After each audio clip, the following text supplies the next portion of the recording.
A paz do Senhor para todos inscritos no nosso canal. Para você que ainda não é inscrito e não me conhece, meu nome é Marcelo. Hoje eu gostaria de compartilhar com os irmãos alguns textos bíblicos. O primeiro se encontra lá em Atos capítulo 7, verso 48 ao 49, que diz assim: Todavia o Altíssimo não habita em casas feitas por mãos humanas, como revela o profeta. O céu é o meu trono e a terra o estrado dos meus pés. Que espécie de casa podereis me construir? Diz o Senhor. Ou ainda, onde seria o lugar do meu repouso? O mártir Estevão foi quem narrou esse diálogo aqui. Agora, quem era Estevão? Estevão foi um dos 7 diáconos escolhido pelos apóstolos para servirem os órfãos e as viúvas. Porque os apóstolos foram procurados pelos órfãos e as viúvas, que eles foram reclamar aos apóstolos que eles estavam se dedicando somente à pregação e estavam deixando a necessidade deles de lado. Porque a igreja, naquela época, assim como muitas hoje, eles não só supriam as necessidades espirituais dos seus membros, mas eles eram responsáveis por suprir as necessidades do corpo desses membros. Então, ao ouvir essa reclamação, os apóstolos entenderam, mas não é legal que a gente pare de pregar para fazer isso. Então vamos fazer o seguinte, vamos escolher 7 pessoas que estiveram conosco desde o começo, dos quais o Espírito Santo habite, para que eles façam isso. Então lançou a sorte e escolheram 7, dos quais um deles era Estevão. E por que esse título? Ele tem o título de mártir, porque Estevão foi o primeiro cristão que foi morto por causa do Evangelho. Então, por isso, o título de mártir, porque ele foi o primeiro a ser martirizado. Deixando isso claro, o que eu gostaria de deixar claro aqui, que o texto enfatiza, é que ele citou um texto do Velho Testamento, dizendo que Deus não habita em templos construídos por mãos humanas. O que eu quero informar com isso? Deixar claro que o templo onde nós nos reunimos para adorarmos a Deus, não é lá que Deus habita. Deus não habita lá. Então o texto deixa claro que Deus não habita em nenhuma construção que o homem possa fazer para que ele seja adorado. Ele não habita nela. E na sequência o texto deixa clara a razão por que ele não habita. Ele diz porque o céu é o trono dele e a terra é o lugar onde ele coloca os pés dele. Então está dizendo que Deus é tão grande que não existe construção nessa terra ou no céu que possa comportar ele. Então, se Deus não habita nos templos onde nós nos reunimos, onde Deus habita? Então, para dar essa resposta, nós vamos ler 1 Coríntios, capítulo 6, verso 19, que diz assim: Ou não sabeis que o vosso corpo é o templo do Espírito Santo, que está em vós, proveniente de Deus, e que não sois de vós mesmos. Então, o que o texto aqui deixa claro em 1 Coríntios é que nós, aqueles que creem no nosso Senhor Jesus Cristo, é que é o templo que Deus habita. Deus não habita em casas onde nós nos reunimos, mas Deus habita em nós que cremos no nosso Senhor Jesus Cristo. Mas eu gostaria de deixar mais algumas coisas claras.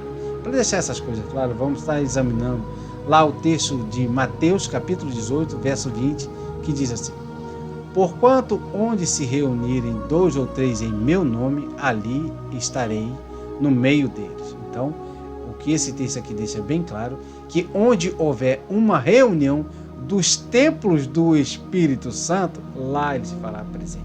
Porque Deus está nas pessoas, nos seres humanos. Então, onde houver uma reunião do qual Deus for o centro a causa dessa reunião, lá ele se fará presente. Agora eu queria deixar claro mais algumas coisas. Por que esse número? 2 ou 3? Por que não 1, 2 ou 3? Vamos deixar claro por que Deus usou a partir do 2 e não do 1. Primeira coisa que Deus leva em conta é o local onde haverá uma reunião de pessoas para adorar Ele, a casa do cristão. E por que o número 2, a partir do número 2? Porque a primeira coisa que ele leva em conta é que ele será adorado pelo marido e sua esposa. Por que o número 3? Porque aí ele inclui o filho desse casal. Então, o local onde ele se faz presente, onde tiver uma reunião de pessoas do qual ele seja o alvo dessa reunião. E por que 2 ou 3? Porque leva em conta o marido sua esposa e seu filho. E o local é indefinido. Onde houver reunião, ele está, em qualquer lugar. É isso que eu gostaria de deixar claro. Mas ainda tem coisas que eu gostaria de deixar mais claro ainda. E para deixar essas coisas claras, vamos examinar 1 Coríntios 12, verso 27 e Colossenses 1, verso 18. Agora, 1 Coríntios. Ora, vós sois o corpo de Cristo, e cada pessoa entre vós, individualmente, é um membro desse corpo. Agora, Colossenses. Ele é a cabeça do corpo, que é a igreja. Ele é o princípio e o primogênito dentre os mortos, a fim de que em absolutamente tudo tenha supremacia. Então, o que eu queria deixar bem claro? Que assim como o templo que nós erguemos não é lá que Deus habita, gostaria de deixar bem claro também que esse templo onde nós nos reunimos também não é a igreja. Assim como nós somos o templo do Espírito Santo, também nós somos a igreja de Cristo. Cada um de nós individualmente faz parte do corpo de Cristo, que este corpo, sim, constituído por seres humanos, é a igreja de Cristo, no qual ele é o cabeça. Então essa é a outra coisa que eu gostaria de deixar claro para os irmãos. Mas eu tenho mais coisas que eu gostaria de deixar claro para os irmãos. E para deixar isso claro, eu gostaria de ler a carta aos Hebreus, capítulo 8, verso 10, que diz assim: esta é a aliança que farei com a casa de Israel passados aqueles dias, garante o Senhor. Gravarei as minhas leis na sua mente e as escreverei em seu coração. Eu lhes serei Deus e eles serão o meu povo. Então, a outra coisa que eu gostaria de deixar bem claro é em que constitui a aliança, a nossa aliança com Cristo, aonde é realizada a aliança com Cristo, na nossa mente e no nosso coração. É aqui que é estabelecida a aliança com Cristo. E não em quantas vezes nós nos dirigimos aos templos nos quais nós nos reunimos para adorar a Deus. Não, a nossa aliança com Cristo não constitui nisso, nas vezes que nós vamos até esse lugar, mas a aliança de Cristo conosco que está aqui e aqui. Então, onde nós estivermos, a aliança dele está conosco. Assim como onde nós nos reunimos, ele lá se fará presente. Então, eu gostaria de deixar bem claro isso. A sua aliança com Deus está aqui na sua mente e aqui no seu coração. Mas eu tenho mais coisas que eu gostaria de deixar claro para os irmãos. Para deixar essas coisas claras, vamos examinar a carta aos Hebreus, capítulo de número 10, verso 38, que diz assim: mas o justo viverá pela fé. Contudo, se retroceder, minha alma não se agradará dele. Agora, continuando aqui em Hebreus 6, verso 4 ao verso 6, que diz assim: ora, é impossível para aqueles que uma vez foram iluminados e experimentaram o dom celestial e tornaram-se participantes do Espírito Santo e provaram os benefícios da palavra de Deus e os poderes da era que há de vir, mas apostataram da fé. Sim, é impossível que tais pessoas sejam reconduzidas ao arrependimento, tendo em vista que contra si mesmas estão crucificando outra vez o Filho de Deus e zombando publicamente dele.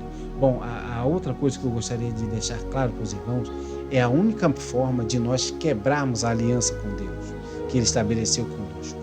É abandonando, apostatando da fé, largando de mão. Dizer, eu não creio mais em Cristo. Cristo não é mais o meu Senhor. Mas não é somente dizer, parar de ir no templo não vai fazer nós quebrarmos a aliança com Cristo.